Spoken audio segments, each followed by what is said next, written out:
Good evening students, कैसे हैं आप सभी। स्वागत है आपका अपने चैनल एजुकेशन रिसर्च सेंटर पर।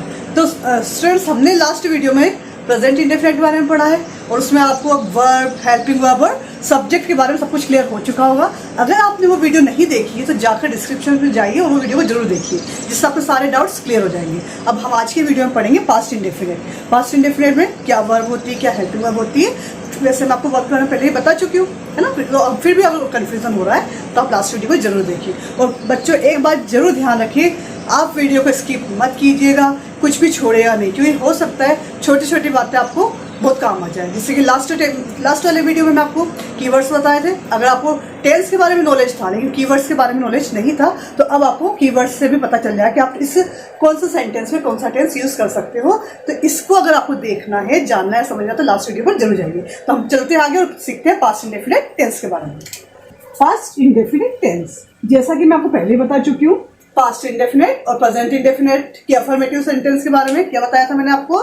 सबको याद होगा कि इन दोनों के अंदर कभी भी हेल्पिंग वर्ब यूज नहीं होती। अब ये बात आप अच्छे से समझ चुके होंगे, ठीक है। तो हम सबसे पहले पास्ट इंडेफिनिट की आइडेंटिफिकेशन समझ लेते हैं, जान लेते हैं कि हमें पता कैसे चलेगा कि पास्ट इंडेफिनिट टेंस ही हमें यूज करना है। पहली बात, कभी आप जब छोटे रहे होंगे, आपको आपकी दादी नानी कहानियां सुनाती होगी ना। वो कहानियां हमेशा पास्ट इंडेफिनिट टेंस में ही होती थी कि पहले एक राजा था, उसके 4 बेटे थे, या फिर कभी एक कौवा होता था, ऐसे। तो सारी पास्ट इंडेफिनिट में ही होती थी। तो पास्ट इंडेफिनिट सबसे पहले तो स्टोरी टेलिंग में ही काम आता है। जब भी आप भी किसी को कहानी सुनाने वाले हैं तो याद रखना कि हमें किस टेंस में सुनानी है, पास्ट इंडेफिनिट टेंस में। ये story telling, when you told story someone then you use that tense. Story telling के अंदर आप यूज करते हैं पास्ट इंडेफिनिट टेंस। ओके, अब इसकी आइडेंटिफिकेशन देख लेते हैं। जैसा कि मैंने फर्स्ट वीडियो में आपको बताया था कि प्रेजेंट टेंस में जाना है तो आपको इन the end of the sentence क्या देखना है, और पास्ट में जाना है तो था।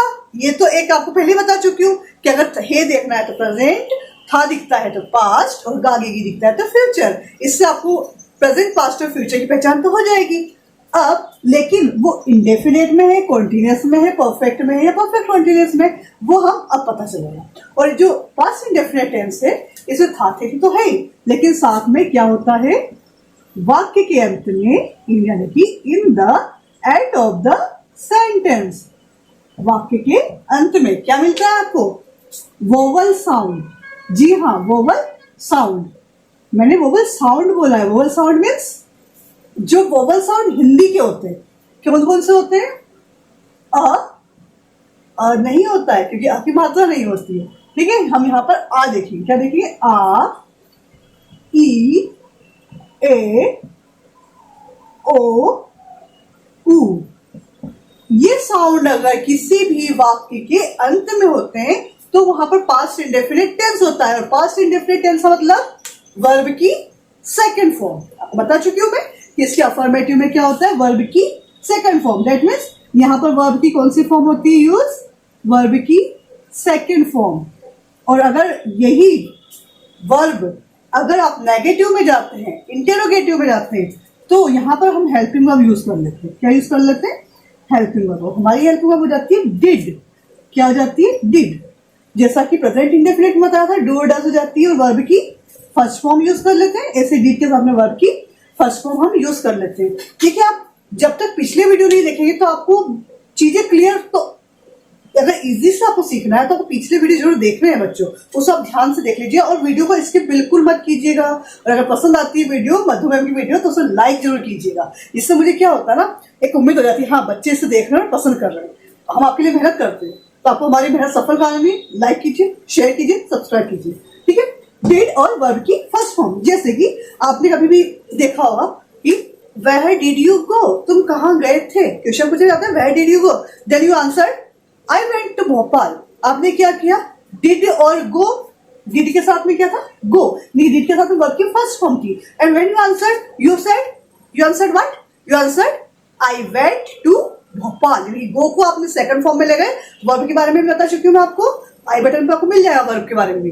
तो जब वर्ब की सेकंड फॉर्म हम सिर्फ और सिर्फ only and only in the past indefinite tense में ही यूज करते हैं, second form of the verb.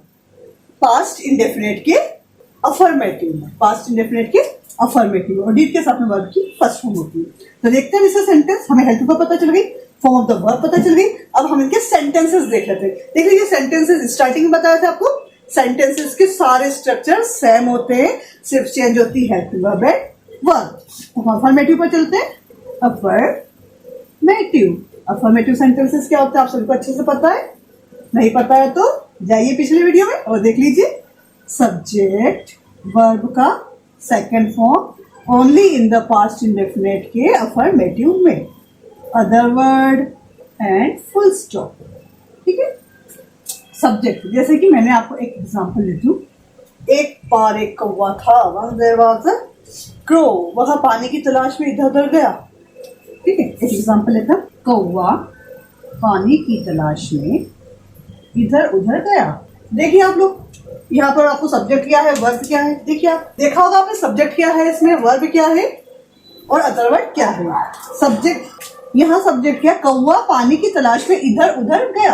हाँ तो दोस्तों बच्चों आपको समझ में आ गया होगा इसके अंदर सब्जेक्ट क्या है, यानी कि मैंने कहा है जब भी कोई सेंटेंस में जो काम करने वाला होता है आपका सब्जेक्ट होता है ना, बता चुकी हूँ मैं आपको पहले भी। तो कौवा पानी की तलाश में इधर उधर गया, यानी इधर उधर कौन गया है, काम कौन कर रहा है यहाँ पर, कौवा। तो कौवा क्या हो गया हमारा सब्जेक्ट। जैसा मैंने पहले भी आपको बताया कि अगर आपको इंग्लिश के सेंटेंसेस बनाने तो उन्हें तोड़ना आना चाहिए।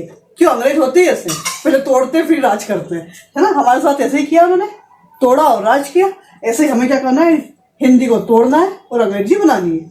तो सबसे पहले हम सब्जेक्ट को ढूंढेंगे, सब्जेक्ट देख लिया, फिर वर्ब, वर्ब के लिए कहाँ जाएंगे, in the end of the sentence. Where is the end, this is our end, गया गया गया, ग के साथ में क्या साउंड आ रहा है, आ का। और मैंने आपको यही कहा है जब भी in the end of the sentence you find you get that आ ई ए उ ओ ये साउंड आते हैं, then it is a past indefinite tense.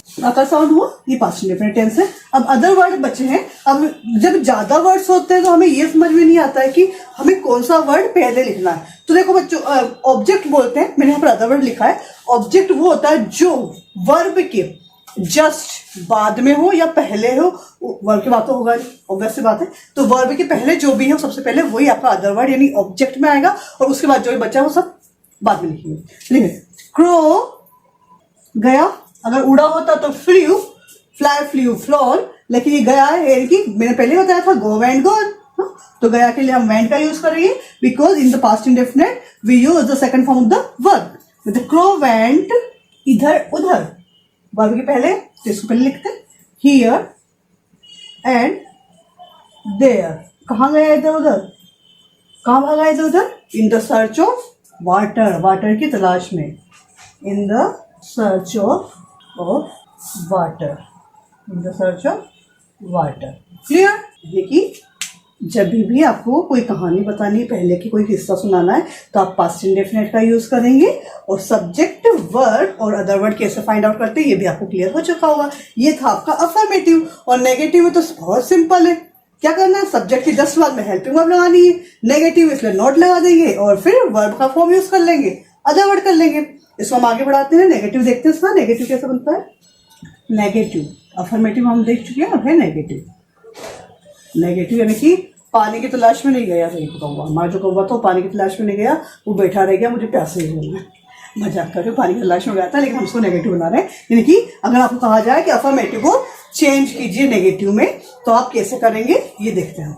सबसे पहले हमें क्या लिखना है, नेगेटिव का क्या फॉर्मूला था, subject, after that helping verb. मैंने कहा है कौवा पानी की तलाश में इधर उधर नहीं गया, तो सबसे पहले कौन है सब्जेक्ट, द क्रो। वर्ब की सेकंड फॉर्म होती है तो वहां पर हेल्पिंग वर्ब कौन सी होती है, डिड, और डिड के साथ में हमेशा वर्ब की फर्स्ट फॉर्म आती है। सॉरी यहाँ पर नोट भी होगा, the crow did not went.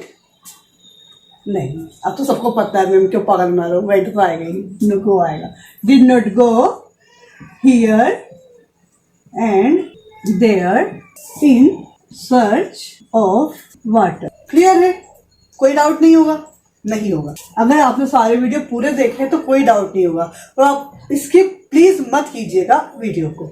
अगला है इंटेरोगेटिव, इसी को मैं इंटेरोगेटिव में चेंज करती हूँ। अब इजी हो रहा है, जल्दी जल्दी भी हो रहा है। फर्स्ट में थोड़ा सा टाइम लगा था, लेकिन अब बड़ी जल्दी जल्दी आप उसको खुद से सॉल्व कर रहे होंगे, खुद ही आप जल्दी से उसको ट्रांसलेट कर रहे होंगे, आपको इतना टाइम लग ही नहीं रहा होगा, मेरी जरूरत भी नहीं पड़ रही होगी, नहीं पड़ रही ना।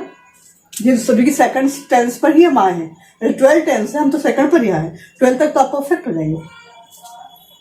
इंटरोगेटिव हेल्पिंग वर्ब से बनने वाला, हेल्पिंग वर्ब से बनने वाले यानी कि स्टार्ट विथ हेल्पिंग वर्ब। और हिंदी में क्या कौवा इधर उधर पानी की तलाश में उड़ा, क्वेश्चन किया क्या कौवा इधर उधर पानी की तलाश में उड़ा, तो कब हम बोलेंगे अगर उड़ा तो हाँ, नहीं उड़ा तो ना, यानी कि आंसर कायम आएगा हाँ और ना में। फॉर्मूला बताएं आप, बिल्कुल सही, फिर बिल्कुल सही, वेरी गुड, आप तो मेरे साथ ही बोल रहे हैं, फिर वेरी गुड, शाबाश, एंड हाँ ये तो मैं भूल गई थी जो आपने पीछे से बोला, put the question mark after the sentence, बहुत समझदार हो गए आप। हेल्पिंग वर्ब क्या होगी यहाँ पर, डिड, सॉरी प्लस लगा दिया, did the crow yes go here and there, बोलते जाइए मेरे साथ साथ बोलते जाएंगे, पर मैं तो आपके साथ बोल रही हूँ, आप कहाँ मेरे साथ बोल रहे हो, जैसा आप बोल रहे हैं मैं तो वही लिख रही हूँ, यानी कि आप सबको सब कुछ आता है। Did the crow go here and there in search of water, question mark, खत्म। अब हम बनाते हैं WH वर्ड से बनने वाला। अब WH वर्ड में कोई कंफ्यूजन नहीं है आपको, हम पूछ सकते हैं कौवा पानी की तलाश में कहाँ गया, ये पूछ सकते हैं, क्वेश्चन ऐसे बन सकता है, या फिर कौवा पानी की तलाश में क्यों गया, रीजन कैसे मिल सकता है, तो हम कहाँ गया देख लेते हैं। तो कहाँ को क्या बोलते हैं हम, बताइए, हाँ कहाँ को वेहर ही तो बोलते हैं, शाबाश, very good, वेहर did the crow go in search of water. अब कौवा बता देगा या तो कहाँ गया, ठीक है, क्लियर है आपको, स्क्रीनशॉट ले लीजिए, पेन डाउन कर लीजिए, कोई कंफ्यूजन हो तो मुझे पूछ सकते हैं, वैसे मुझे नहीं लगता है कि मेरे प्यारे बच्चों आपको कोई कंफ्यूजन होगा, मुझे अपने आप पर नहीं, मुझे आप पर विश्वास है। ओके डन, आगे बढ़े। ओके अब हाँ आगे बढ़ते हैं फ्यूचर इंडेफिनिट की तरफ। फ्यूचर मीन्स, देखिए फ्यूचर मीन्स, या फ्यूचर मीन्स फ्यूचर, आने वाला। 1 सेकेंड, आई रब द बोर्ड। हाँ हाँ रुके, पता है मुझे, आपने से कीवर्ड तो बताया नहीं मैम, बता रही हूँ, कीवर्ड भी बता रही हूँ, भूल गई मैं, अच्छा हुआ आपने याद दिला दिया। कीवर्ड्स, पास्ट इंडेफिनिट है, कीवर्ड्स देख लेते हैं। अगर आपको, आप ट्रांसलेट तो कर ही लेंगे, आप ट्रांसलेट भी कर लेंगे, सेंटेंस मेकिंग भी कर लेंगे, सेंटेंस को कन्वर्ट भी कर लेंगे, इंटरचेंज भी कर लेंगे, लेकिन अगर गेट फिलिंग में आता है पास्ट इंडेफिनिट तो उसके कुछ कीवर्ड्स होते हैं, जैसे प्रेजेंट इंडेफिनिट में कीवर्ड्स से, ऐसे पास्ट इंडेफिनिट में कीवर्ड्स होते हैं। अच्छा हुआ आपने मुझे याद दिला दिया, की वर्ड्स, क्या क्या कीवर्ड्स होते हैं, देखिए एगो, लेकिन बहुत समय पहले की बात है तो एगो, कौन सा वर्ड होता है, एगो। Before,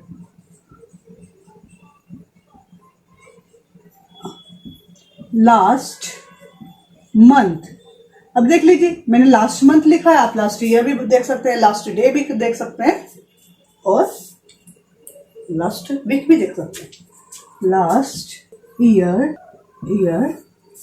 last day, last week, जहां पे आपको लास्ट दिख जाए आप वहां पर बेझिझक second form of the verb fill कर देना। लेकिन अफर्मेटिव में, नेगेटिव में second form of the verb नहीं करोगे आप, मुझे पता है नहीं करोगे, अच्छे से पता है मुझे। एगो बिफोर लास्ट इन यानी 2023 के पहले कभी भी चले जाओ तो वो क्या होगा, पास्ट हो जाएगा। तो मैं 1936 में चली जाती हूँ या 1920 में चली जाती हूँ, ऐसा भी हो तब भी आप पास्ट टेंस का ही यूज करेंगे। ओके, एक ये होता है, एक कोई सेंटेंस स्टार्ट होते हैं, इट्स टाइम, इट्स टाइम, अगर ऐसा है उसके बाद सेंटेंस रहता है इट्स टाइम, उसमें फिर सेंटेंस आगे बढ़ता है कि गोइंग ऑन में होता है, और वहां पर आप कौन सा टेंस यूज करिए, पास्ट इंडेफिनिट टेंस। या it's high time, it's high time, फिर सेंटेंस होता है वहाँ पे भी आपको earlier on, earlier on, ago, before, last, in 1936, its time, its high time, yesterday and previously means ये आप नोट डाउन कर लीजिए। आपके कीवर्ड्स आपके सामने। अब इन कीवर्ड्स को जब भी आप सेंटेंसेस में देखेंगे तो आंख मूंद कर, आंख बंद करके आपको second form of the verb in the affirmative, did, negative with not लगाकर और क्वेश्चन वाला भी तब भी तो आप इसको कर लेंगे। क्लियर? अब आगे बढ़ते हैं। हाँ भाई बिल्कुल। अब फ्यूचर इंडेफिनिट की तरफ हम जाते हैं। अब टेंस से टेंशन नहीं बची होगी मेरे ख्याल से, तो अब ऐसा हो चुका है। पहले बहुत से बच्चों को टेंशन लगती थी, है ना? अब नहीं लग रही होगी। अब ये टेंस बेफ्रिक हो गए होंगे आपके। एक नॉर्मल सेंटेंस ही है, बस हमें हेल्पिंग वर्ब का थोड़ा सा ध्यान रखना है और वर्ब का ही आप ध्यान रखना है। फ्यूचर इंडेफिनिट, फ्यूचर में भविष्य के एंड में क्या आना चाहिए? गागेगी। आइडेंटिफिकेशन पर जाएंगे। आइडेंटिफिकेशन क्या होगी? इन the end of the sentence, वाक्य के अंत में क्या होगा? गा, गे, गी। एक मूवी आई थी ना वो गंजे वाली, कौन सी थी? बाला, ओ बाला कौन सी मूवी थी, नाम नहीं आ रहा मुझे। उसमें नहीं होता है गामा मारेगा गामा विल किल, गामा मारेगा, यानी कि गा, गा, गे, गी ये आने वाला है। तो आपको फ्यूचर इंडेफिनिट टेंस का यूज करना है। फ्यूचर इंडेफिनिट टेंस बहुत अच्छा है, बहुत इजी है बेचारा। ये वर्ब की कौन सी फॉर्म आती है? Always second form of the verb. Helping verb कौन सी जाती है? अब यहाँ पर सब इजी, क्योंकि हमारे सारे अफर्मेटिव सेम सेंटेंसेस के जो रूल्स थे उसके जैसे जाएंगे। Subject, helping verb, verb, other verb, बस ये सब कुछ वैसा वैसे हो जाएगा। बस वो दो टेंस है, थोड़े से हेडेक देते थे, अब वो भी नहीं गए। वो अब हेडेक नहीं देता, तो हेड फ्री कर दिया मैंने। हम आंखें बंद करके वो सेंटेंस बना देंगे। हेल्पिंग वर्ब कौन सी होती? Will and shall. Will and shall, shall हम यूज करते हैं आई एंड वी के साथ, और विल आई व या एंड वी के अलावा जो कुछ भी बच गया सबके साथ में विल का यूज कर लेंगे।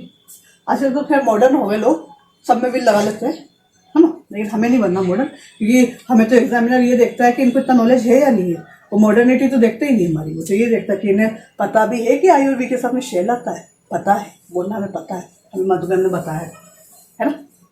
तो हेल्पिंग वर्ब होगी विल और शेल, आई वी के साथ में shall, otherwise will. Formula structure same है, जैसे कि कल मैं दिल्ली जाऊंगी। चलेंगे आप? चलो।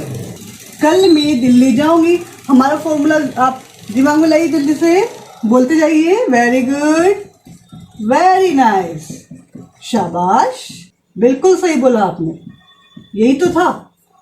अच्छा ठीक है, फुल स्टॉप भी लगा दिया, बस खुश, हैप्पी। अब यहाँ पर मैं कल दिल्ली जाऊंगी या कल मैं दिल्ली जाऊंगी, ठीक है? अभी तो क्या होगा? एडवर्ब है जो है, क्योंकि टाइम को बता रहा है तो एडवर्ब है, इसको छोड़ो, हम एडवर्ब पे अभी नहीं उलझेंगे, अभी तो हम बस टेंस को ही देखेंगे। तो यहाँ पर दिल्ली कौन जाने वाला है? आपको तो पता है, आपने तो बताया मुझे। हाँ, जो भी काम करने वाला होता है वो सब्जेक्ट होता है। काम कौन कर रहा है? मैं, सॉरी तोड़ देते, सब्जेक्ट वर्ब, गागे गिए, हेल्पिंग वर्ब निकल गई, या तो विल लगा लेंगे या शेल लगा लेंगे। क्यों लगा लेंगे? क्योंकि हमने गागे देख लिया, ठीक है? और फिर बच्चा जो अदर वर्ड पे चला जाएगा। तोड़ दिया हमने सेंटेंस, अब जोड़ लेते हैं। सबसे पहले सब्जेक्ट को लिख लेते हैं, आई शैल गो दिल्ली। कब जाऊंगी? यस्टरडे नहीं, यस्टरडे में तो फिर पास्ट टेंस हो जाएगा। टुमारो, ये भी कल है लेकिन ये आने वाला है, ये आने वाला है और वो जा चुका है। कल में अंतर हो गया, और आने वाला कल तो कभी आते ही नहीं है ना। कल भी आज बन जाता है, कल कभी नहीं आता। तो I shall go Delhi tomorrow. Clear? Very good. अब इसको हम नेगेटिव पर जाते हैं। ये अफर्मेटिव था, अब तो बताने की जरूरत भी नहीं है कि अफर्मेटिव है या नहीं है, अब तो खुद बता देंगे मुझे। अब है नेगेटिव। नेगेटिव में सबसे पहले subject, helping verb, note, verb, other word. Same है, बस हमें अभी समझ में आ चुका है कि हेल्पिंग वर्ब हम कौन सी लगाने वाले हैं, क्योंकि हम फ्यूचर पर जा चुके हैं, इसलिए विल और shall. I shall not go Delhi tomorrow. Interrogative में पहुंच जाए। इंटरोगेटिव हेल्पिंग वर्ब से बनने वाला shall I go Delhi tomorrow? WH word से बनने वाला where या when कर देते हैं, when shall I go Delhi। अब देखो when करते हैं, मैंने क्या करा, इस tomorrow को हटा दिया ना, क्योंकि when हमसे पूछता है कब, यानी टाइम के बारे में पूछ रहा है। टुमारो हमने टाइम, टुमारो मीन्स कल ये टाइम बस शो कर रहा था, इसलिए टुमारो को हटा दिया। और अगर मैं वेहर सुनाती से वेहर शेल आई गो टुमारो, तो मुझे दिल्ली हटाना पड़ता, क्योंकि वेहर मीन्स कहाँ, तो मुझे प्लेस हटाना पड़ता। ठीक है, आपको क्लियर हो गया? नहीं, एडवर्ब ऑफ टाइम के बारे में बात कर रहा है, एडवर्ब प्लेस के बारे में बात कर रहा है। प्लेस की बात करते हो हम वेहर का यूज करते हो, वेहर की जगह पर हमें जगह को बताना पड़ता है, और जगह जहाँ होती है उसको हटा दिया जाता है आंसर वाला। एक्सप्लेनेशन तो दिल्ली करता है, जगह के लिए, टाइम के लिए टुमारो कर रहा है, इसलिए हमने वेन का यूज किया, टाइम के बारे में पूछ रहे हैं, इसलिए हमने टुमारो को हटा दिया है। क्या ये क्लियर है आप सभी को? क्लियर है। और ये इसी के साथ में आज इंडेफिनिट फिनिश नहीं फिनिश कीवर्ड्स बता रही हूँ, ये आप पेन डाउन कर लो, स्क्रीनशॉट कर लो। एक भी वीडियो को थोड़ा सा भी स्किप मत करना बेटा, बहुत मेहनत करते हैं हम आपके लिए, सिर्फ इसलिए कि वो बच्चे जो अच्छी कोचिंग तक नहीं पहुंच पाते, उनके गांव में कोचिंग नहीं होती, ये सब उन्हीं के लिए है। और जिन्हें पढ़ना है, पढ़ने वाले पे तो कोई सी भी जगह कहीं पर भी वो पढ़ सकता है। ठीक है, तो आप ही के लिए बनाया जा रहा है, आप ही के लिए मेहनत की जा रही है, तो प्लीज इसे लाइक कीजिए, शेयर कीजिए ऐसे बच्चों को जिसके पास कोचिंग नहीं है और जिन्हें पढ़ने की जरूरत है। प्लीज शेयर कीजिए, सब्सक्राइब कीजिए, लाइक कीजिए, लेकिन स्किप मत कीजिए। अब मैं से कीवर्ड्स आपको बता देती हूँ, बहुत अच्छे आप कमेंट करते हैं, इसी वजह से इतनी तबीयत खराब होने के बाद भी यहाँ खड़ी हूँ, क्योंकि सिर्फ आपके कमेंट्स की वजह से, आपके लाइक करने की वजह से, आपकी डिमांड की वजह से। मेरे बच्चे बहुत डिमांड करते हैं, मैम प्लीज पढ़ा दीजिए, और मुझे अच्छा भी लगता है, और उम्मीद है आपको भी अच्छा लग रहा होगा। वो बच्चे जो मुझे नहीं जानते अब वो मुझे जानने लगे होंगे, और पढ़ना उन्हें भी अच्छा लग रहा होगा।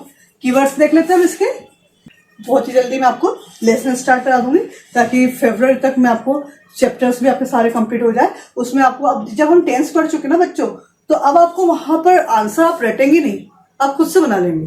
ट्रांसलेशन है, पता है, चैप्टर बहुत अच्छे से पढ़ा है, तो आपको वोकैबुलरी चैप्टर के साथ हो जाएगी, और साथ ही में आपको टेंस का रूल्स पता चल जाएगा, और अदर जो होते हैं आपके नरेशंस होते हैं, वॉइस होती है, वो सब चीज़ आप पढ़ लेंगे।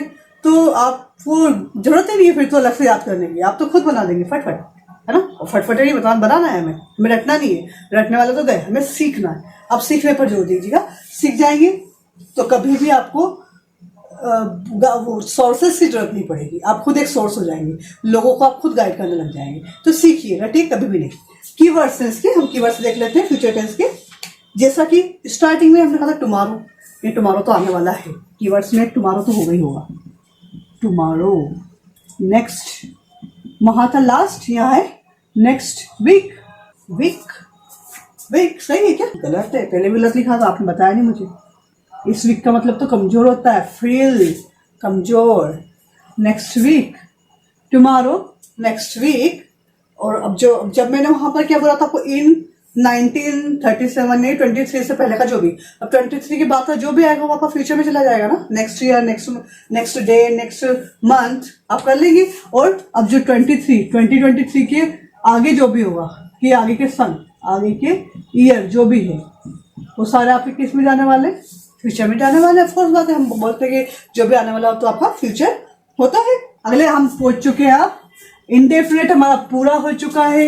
इसमें आपको कोई दिक्कत हो तो आप मुझसे पूछ सकते हैं, और मुझे तो विश्वास है आप पर कि आप तो परफेक्ट हो गए होंगे अभी तक।